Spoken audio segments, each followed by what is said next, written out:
Hey there, and welcome to another episode of the CRO Initiative. Today we have Mahara Sches with us from Octodesk. She's the CRO there, based in Sao Paulo, Brazil.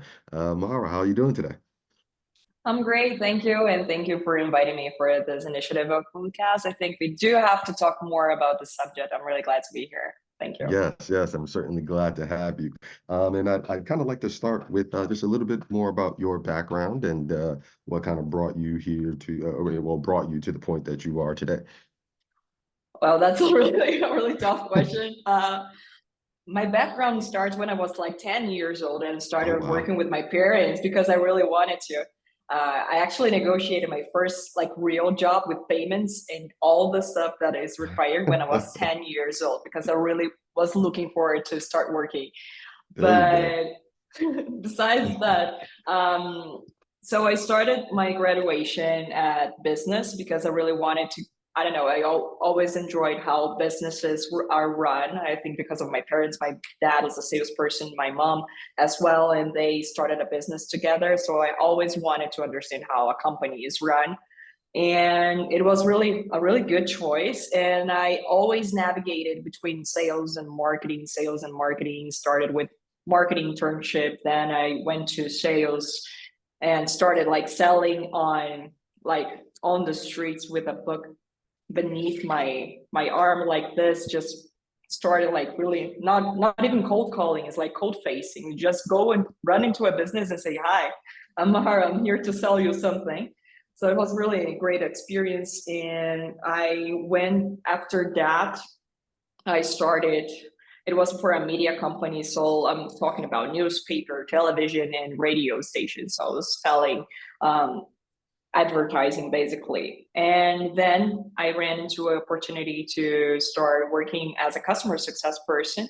And I thought it made really a really good sense because customer success is a mixture of selling to a customer recurrently during the entire journey. And I was working as a salesperson for advertising, and I was invited for a marketing automation software that's already stationed here in Brazil. And so then I basically like HubSpot of Brazil, and I started as a customer success. And I always knew that I liked all those areas, and I could not only choose one single area. So when I became leader for the first time, I was head of customer success here in Octodesk. And Mhm. after that, when I entered the position of head of customer success, most of the problems and the bottlenecks that I faced uh, began on sales. So then sales team became on my structure. So I Okay. got into the sales team as well and became the head of sales and head of customer success. And then I noticed that support was struggling with the same issues as well. And then when I look at the customer journey, marketing was like the beginning of the journey of the Right. customer. So everything was linked together. It's just impossible to face those problems, the customer journey problems, without looking to the entire journey. So it made so much sense to have one person looking through all, and of course the structures specialized under this point of the like you can converge on the top of it. So Yeah. that's how I got into revenue, which is basically making sure that the customer is happy so the money stays on the table and it stays on the company. uh, it begins in the marketing, and it ends on customer success and product. So that's how I got Okay. there, like really short version of the story. No, but it's very, very interesting your journey there because you led there from customer success first. So I'm curious from an angle of looking at things from a customer success perspective, what were those bottlenecks, if you will, that made you realize, hey, I need to be looking at sales? What were like those like key indicators for you? Yeah, the first one was churn, of course. Churn is Okay. like the major metric for customer success people. So when I started at the company, so I was hired at Octadesk to become the head of customer success. And I was like, really, I'm going to change everything. I'm going to be like the best head of customer success ever. I was really excited about that. So I made it, I ran a diagnosis on people, on processes, and on data as well. And I've noticed that we had a really high churn rate by the time. And when I got into those churns and started interviewing customers and interviewing our own team to understand why, it was like we were like a company when I got and talked to that, we were like a really small company. Nowadays we are like really big company. We were acquired on 2021 by a company that is listed on the stock exchange. So it was a really big deal. And but by that time, yeah, it was like really a really good achievement for everybody. And being part of this journey was really nice to be part of. So when I got there, we were only like 40 people on the company. Now we have more than 100 people on the company, and we were like really small. And the main reason of customers churning were because we had a compelling on our sales team that was like that. So customer, you want to buy Octadesk by that time, and if you want to buy it, but you're not really sure if you do need the software or not, I can let you enter and have a really good discount of 100% off of the first 2 months or 50% off of the first 2 months. So sales were not actually doing their job good enough to make sure that the customer sees the value of the platform, or really making sure that the customer does have a problem that our software solves for the customer. And since there were no commitment, like financial commitment from the customer, it was like a really not, I mean, of course, that's a really good deal for the customer, but there's no commitment at all. It was easy to sell, but of course it was easy to just cancel afterwards. And that was like the main reason by that time. And amazingly, after we talked about that, so I got the CEO to the table and showed the data. I interviewed those customers, and we have these reasons up here. This represents this amount, X amount of percent of our churn rate from this month. I think we should revisit the compelling on sales and as well the sales process. And that made so much sense that on the next month, after we just like killed the sales discount that we were using, the churn rate got under control, and we were, oh my God, just like magic, it really reduced the churn. And that's when we started understanding that our sales team was actually just selling as a prescription instead of actually a consultative way of selling. And to be consultative on sales is really, it really does look like what a customer success person do. And I had that knowledge. That's why I went to sales, and I had sales background as well.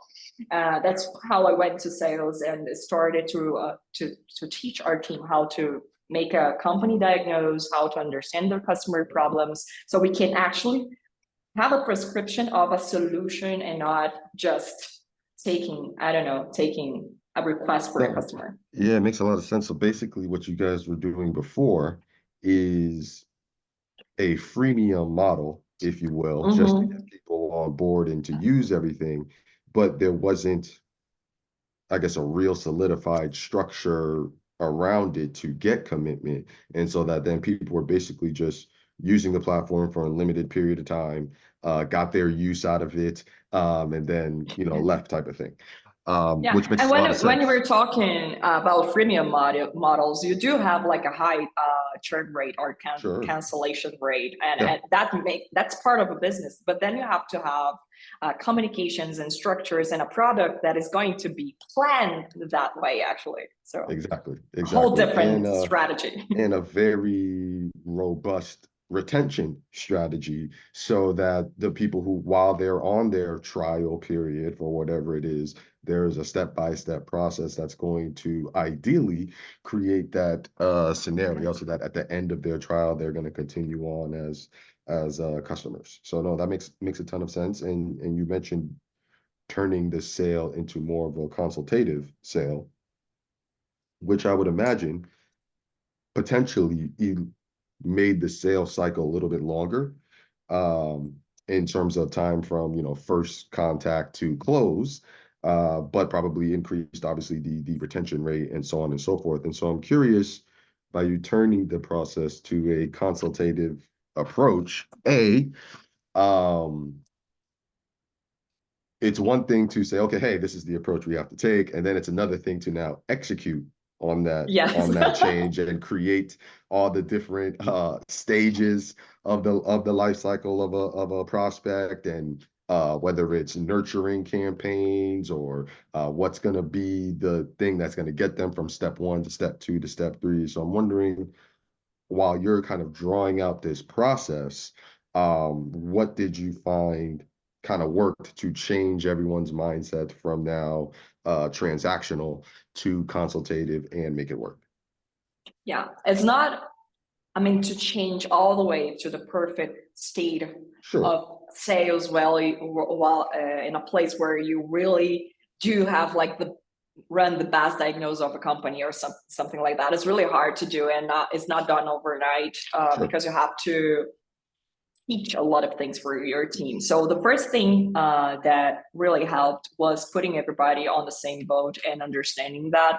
So our sales commission, for example, you do not get your sales commission if the customer just does not pay for the first 4 months, for example. Gotcha. Otherwise, you do not have like a sales commission. So everybody has the same goal at the end of the day, and Hmm. it's really on their interest to make sure that everything is going to happen. So the first thing was, okay, you do not want to have to lose your commission over a sale, right? Of Right. course not. So that's why we have to sell on the right way, and I'm going to teach you how to do that. So putting everybody on the same boat really helped, and making sure that we had tools to help while we taught the team how to do that. Because if it's really easy to sell or there's no commitment, so it's way easier to close a sale because you do not have to There's no friction. increase the value of your Yeah. product to match the price of your product. So of course, it was like a transition where we had to use a little bit more discounts, coupons, different sales discounts, for example, while we taught our team to raise the value to match the price of the product. So it was like a couple of months to make sure that everything like this happened, but everybody wanted the same thing because it benefits basically Benefits everybody. everybody.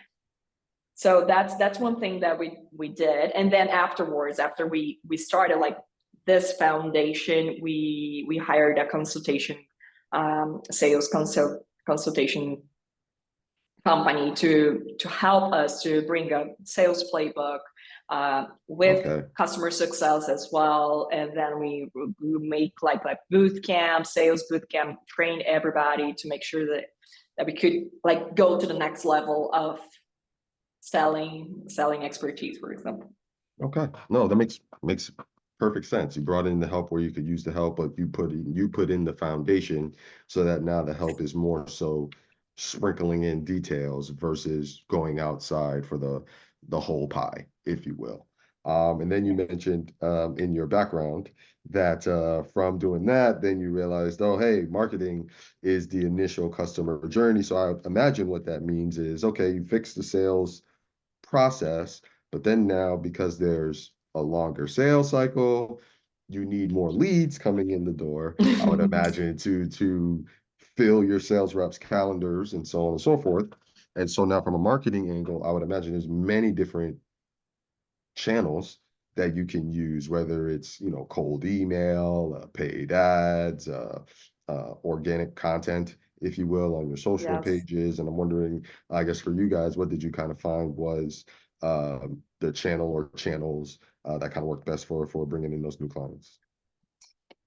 It's a whole new universe when you go into marketing. I mean, there is a mistake that is really common, I think, around the market. I'm not sure if that happens over there as well, but people sometimes misunderstood marketing as a place where are only creative people that do not Hmm. have any kind of quote, any kind of goal, nothing, no KPIs running to the team, no nothing, and only the creative part of things. So the first thing that we did was putting everybody under the same goal that was shared with everybody.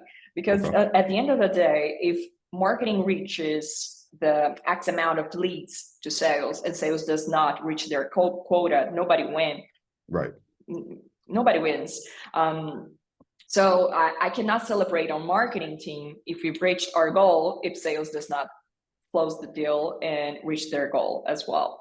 And that's the thing, that's the kind of mindset that we started to build it over there. And that was really difficult to do with the team that we had that time, because there we had a team that were not goal oriented, they were not data driven, they were not actually looking through this perspective.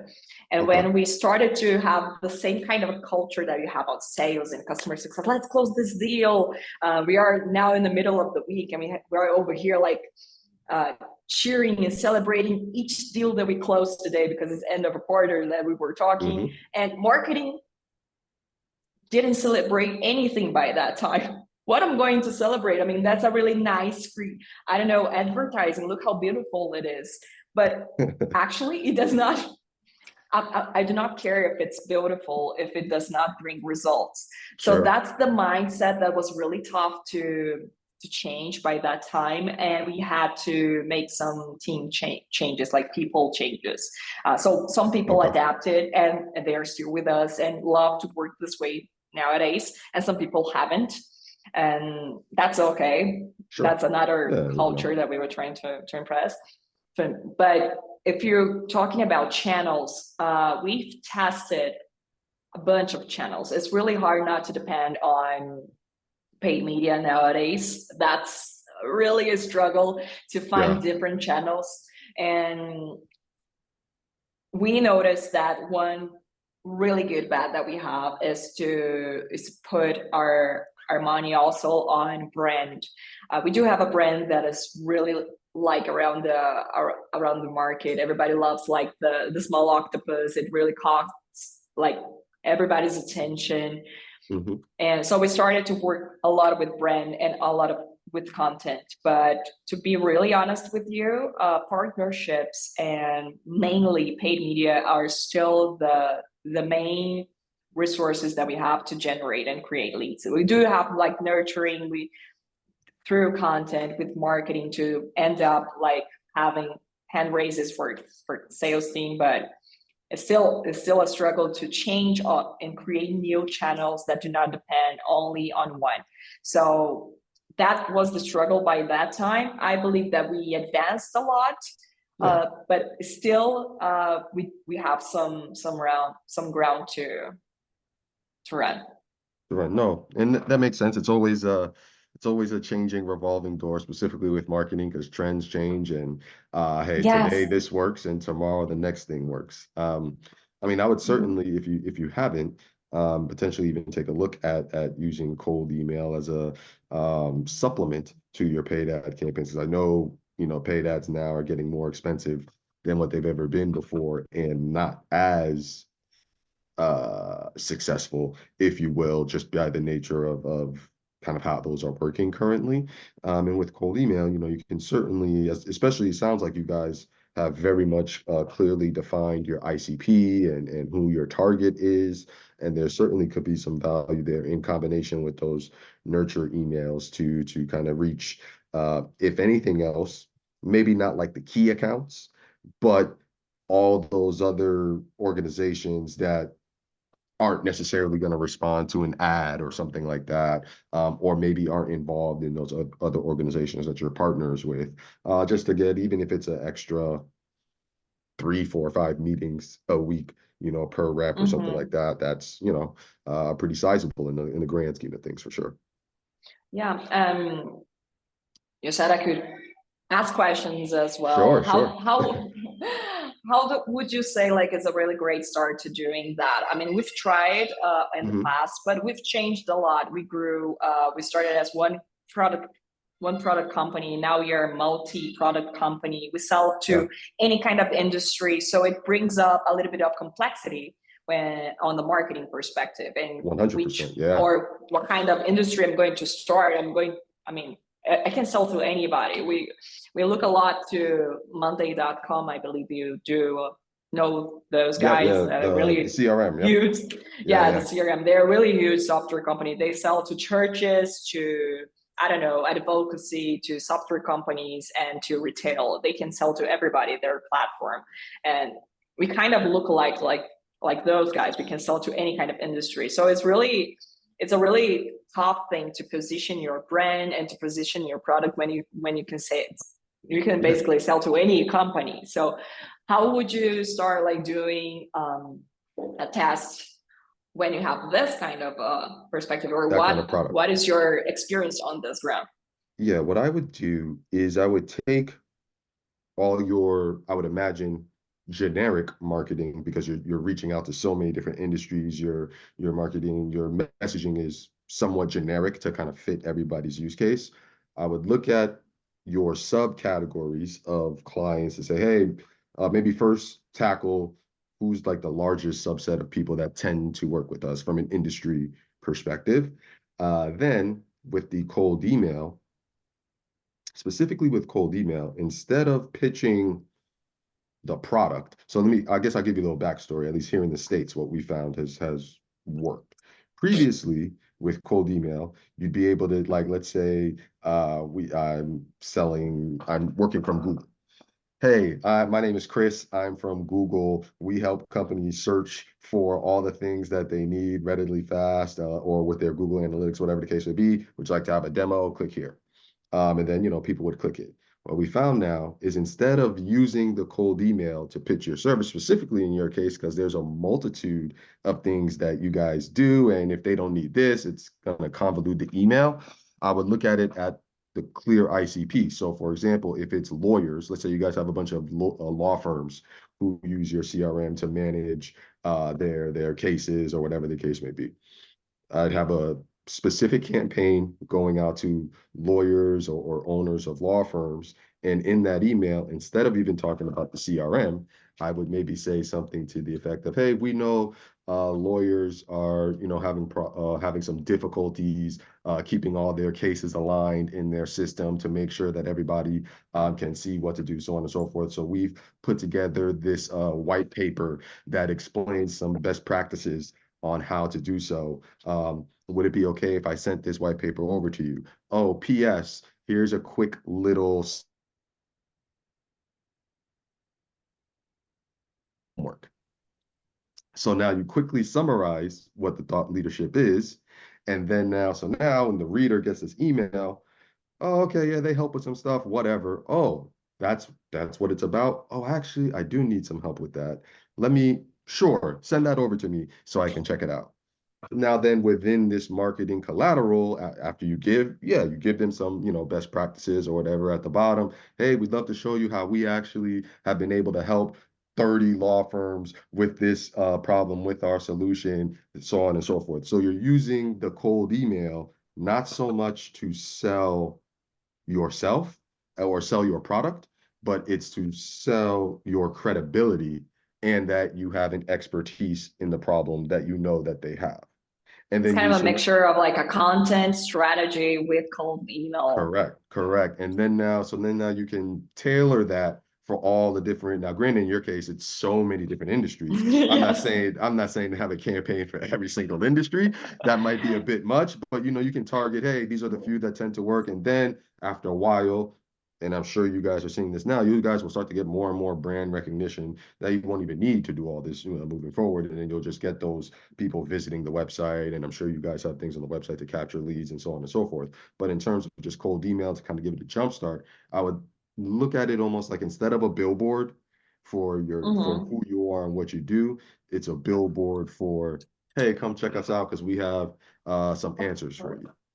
Yeah, and that's one thing that we had to change on marketing as well, just because it's something that you said and it was really a learning for us, is that it's really hard to teach people on marketing, on sales team. And that's the thing that we want to communicate to the world, is that nobody wants to buy any kind of software. Nobody wants to buy anything. They want to solve a problem. So we must always talk about problems that we solve, not about features, platform, or of course we are going to get into this. You're going to get into it, exactly. But only like later on the journey, like really late on the journey, like when they are already talking to your sales team and are comparing you with your competitor. That's when you should talk about that. But before that, you should really only aim on solving the customer's problem all the time and making sure that you put this like really, really on the front of the customer all the time. And Yeah, I do agree 100%. with you. Yeah. It's a thing that I believe that now we are more ready to do that. And it's not, okay, paid media may be the case, paid media and earned media, that's another media that we work a lot, are Yeah, working for us, of course. But I mean, we are growing fast and we are going to keep growing fast and exactly. faster to all of those years. We are a really ambitious company and our growth rate is like really high and we really want to keep that.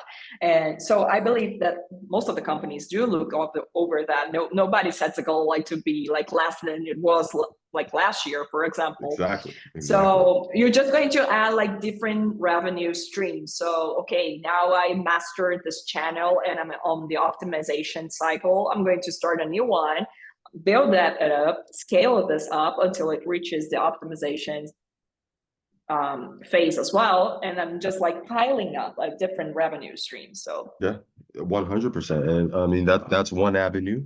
Another avenue, you can even tie this into customer success. So like for example, if you know yes.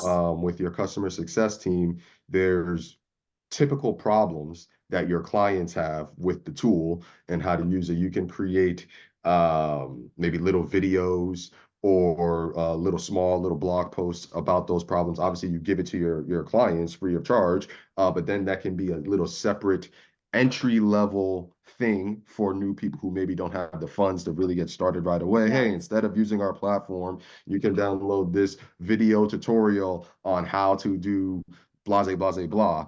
In the Yes. meantime, for like, I don't know, you can price it at whatever you want to price it at as a, like I said, entry level things. And then you can use that as Yes. another nurture campaign if you don't necessarily want to go the cold email route, or you can do that in combination with cold Yes. emails, so on and so forth. So it's even repurposing all the content that you guys have already put together. So it's not so much to say to start anew, but Mm-hmm. using all that content and putting it in ways where it's going to solve prospects' problems Yes. who aren't even using your tool. And then you're using that to Mm-hmm. build credibility. Yeah, and then on the revenue perspective, you have like a lower CAC because you already have this customer on your customer base, and you're going to expand their average revenue per account or per Exactly. customer, for example. And on the customer success perspective, because people, I don't know why sometimes they do have like a lot of fear or a little bit like, I don't know, I don't want to put any kind of a revenue quote to customer success team because it's going to overlap. It's really high discussion on the customer success area about that. But the customer became a customer and made like a financial commitment with your company. For a customer to buy twice or three times or four times, they really have to be really, really happy with your Yeah. company to buy twice or on the, I don't know, multiple times from you again. They are not going to do that if they're not happy. They're not going to do that if they do not perceive value or if they do not like you. So it's a really something that is going to happen if they're really happy with the solution that you provide. So I believe that that's a really high indicator that your customer success is really happening because you can really Yeah. expand inside of the customer because he really actually have the confidence and he trusts you actually that you're going to solve another problem for him.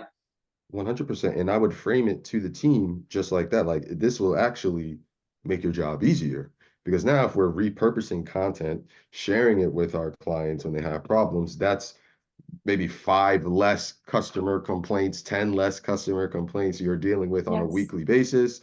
And now the customer is still happy because they're still solving their problem by sending them over this quick link. You don't have to hop on a Zoom call and go back and forth with the person. Like everybody wins. And now they're more Yes. likely to return back. And as you mentioned, or maybe even purchase more, upsell them more, so on and so forth. And so to me, it's an avenue in which, and then for, like you said, from a revenue perspective, you're able to grow revenue without necessarily solely relying on new business, although new business is always the goal. And like I said, these are being used in new business, but also used in those same areas. If again, if the content works. Now you might have some content that it doesn't work to necessarily go in front of new business people. And that's perfectly fine. But then you can kind of create that in that particular manner. And like I said, post it, give it out for free as the hook in essence. Mm-hmm. And then just the main thing in terms of testing it at first, you want to test it on a small scale, in terms of from a volume Yes. standpoint. You definitely don't want to send out a whole lot of emails. I would either set up like a subdomain or have like an alternative domain that's aged a little bit, maybe about 2-3 Mm-hmm. months. Start off with a few emails a day, kind of ramp it up slowly, look at the progress. If things are going well, then now at that point you can invest in an email infrastructure so that you can scale that and then now reach out to your entire target Mm-hmm. base. And then who knows, maybe from there you can even extend. I don't know if you guys have started to go international yet, but if Mm-hmm. so, that could be a great opportunity to springboard your international growth versus investing. Yes, you will invest more in paid ads, Mm-hmm. obviously, but now you won't have to front so much of a bill in the paid ad Yes. campaigns. Once you can once you find out, hey, here's how we can use cold email locally, you can then take that approach. Obviously, you'll have to change it per territory, per country, a little bit here and there in terms of customs and things like that. But at least you'll have the template and you'll be able to kind of expand it out from there. Mm-hmm. And one thing that we were kind of discussing on the email that you sent me, Chrisley, is that what kind of struggles and I don't know, challenges that we face Yeah, as a CRO, like looking to the company and the revenue company. It's really easy to get attached only on the operational side. Like, are we hitting the quota of this month, next quarter? But how am I going to deliver like the next year quote? yes, That's the thing that I should actually be thinking right now. Of course, I do agree with you. We do everything that we launch here from marketing, customer success, I don't know, new pitch in sales. We always test it like in a really small proportion. So then we can scale once we have like a few learning cycles over it. And but that means that of course we are to make, I don't know, to build a really good outbound cold email strategy that really works. You're going to repeat the cycle over and over and over. I'm going exactly. to start with a new domain so I can actually prepare it to high scale, for example, that you were saying, so I don't get like banned or go to the spam part of the emails and might get my domain blocked, for example. But all of this, even if I have like really high rate learning cycles, like daily learning and improving and putting a new version on air, still to have like a really high impact on revenue, that strategy to prove itself and to start bringing like really good deals, I don't know, it's going to be like 4, maybe 5 months to actually make some difference on revenue. So that means if I Yeah, need yeah, that by next year, I should start like doing it right now, for example. So as sure. as as you start looking at some strategies like opening a new stream, opening a partnership channel, for example, and start working with partners that are going to resell my product or whatever you're looking for, if you to that to represent like 5, 10, 15%, or I don't know, 20% of your revenue, Yeah. it's going to take a time. Oh, that's And going to take if some your time for sure. goal, yeah, and if your goal like next year is 20% more than last year or 50% more than last year, how are you going to deliver? You're not going to increase what you have right now sometimes, depending on this, as I said, Depending on if the you're scale. already, yeah, depending on the scale. If you're scaling a channel, of course you can do that. But if this channel is already on the optimization phase, where I can improve like, I don't know, 1%, 3% optimization, I'm not going to reach it only doing that. So I have to think of Oh something yeah, new. you have to have multiple, and that's where it comes into play. And so ideally, with, for example, in your guys' case, with your to have a partnership with Monday.com, that's phenomenal. So between that partnership and your paid ad campaigns currently, that's the bulk. And that can, potentially increase, 3, 4, 5, 10% year over year potentially. And so now we're operating on the margins. We want to see where can we get an extra 10%? Where can we get an extra 15%, something to that degree? And then so with something like that, and again, it doesn't have to even just be cold email by itself. It's cold email plus maybe another little thing here, knowing, hey, we don't need these to be the premium drivers of new leads. We just need these to supplement the other channels. You can incentivize those by, like, so now, for example, if your reps are hitting all of their daily metrics and things, hey guys, now you guys get inbounds. And maybe so now the cold email campaign is not being run on any one individual rep's email address, but they're kind of being run in conjunction to them. So that now, let's say you have 10, 15 extra leads. Okay, Steve, Joe, and Mary, you guys hit it this week. You guys get those 10 to 15 extra leads that you get to work. And so now that's going to further incentivize the reps to, hey, make sure they're hitting all their daily KPI numbers so that they can get those extra leads and so on and so forth. And now that engine is kind of working itself. And to get that started, I mean, I would say the best route A is just kind of testing small, but it also sounds like you're in a good position to potentially do that because, as you mentioned, you've scaled up these teams to the point now you have leaders kind of under you that they know what they're doing. Everybody's on the same page. And so there is a little bit, at least from what I've learned now speaking to a lot of different people, I think it sounds like the next step for you is,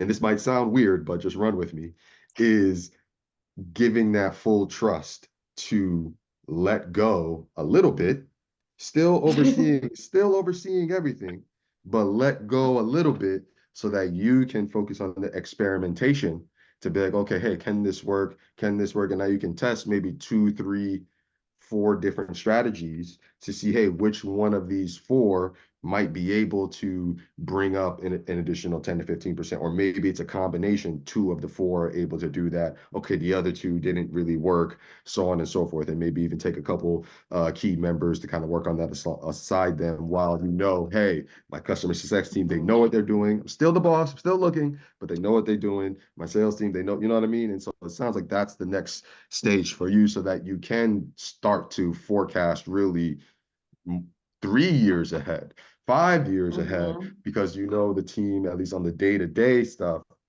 they got it, and you can just make sure all the I's are being dotted and the T's are being crossed. I do agree with you. I mean, that's Yeah. the thing that I'm trying to build right now, to be able to do that. Yeah.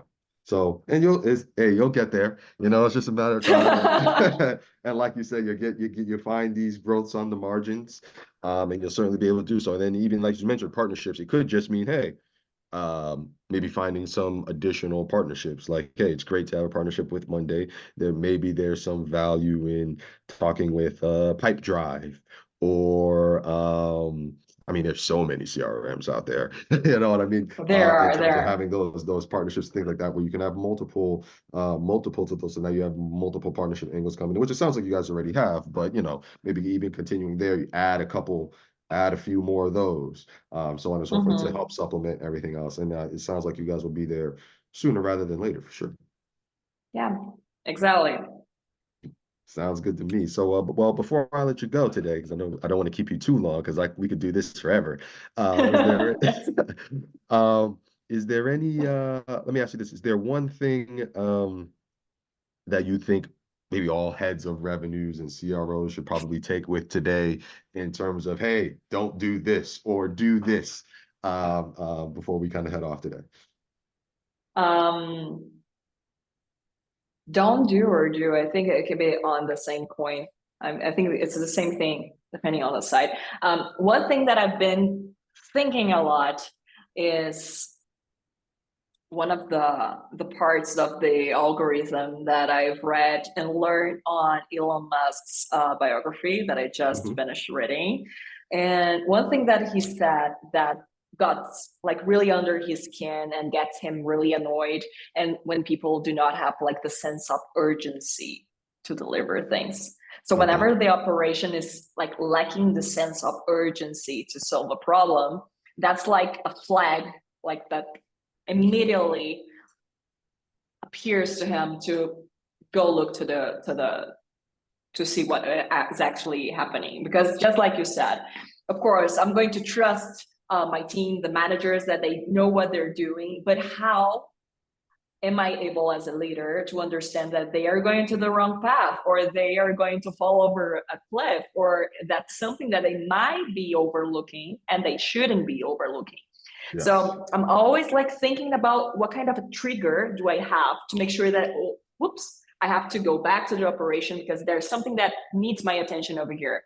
So not only like daily KPIs that I put on my healthy dashboard, just like a dashboard of a car to see if like there's enough gas, everything is working fine, okay. But the sense of urgency, whenever it starts lacking, it's a really nice flag for you to go and dive into the operation to understand why. Because it might be a culture aspect, it might be a leadership, a lack of ability to share the context, why we are doing that, why is this really important to do and to reach the goal, to reach the date that we set.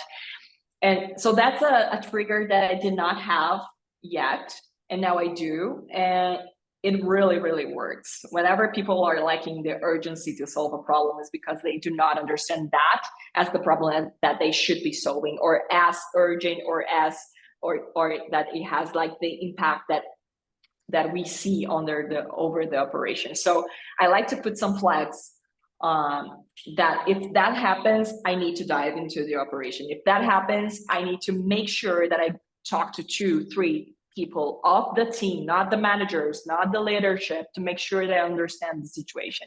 So that gives me a little bit more peace of mind to No, not for sure. Yes. to not be there all the time.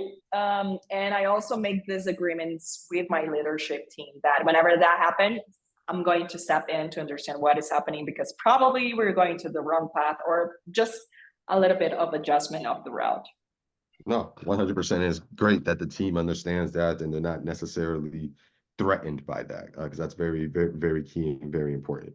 Well, Mahara, this was certainly a pleasure. I appreciate you again taking the time to do this today. And to everyone else in the audience, thank you for tuning in to another episode of the CRO Initiative. And until next time, have a great day.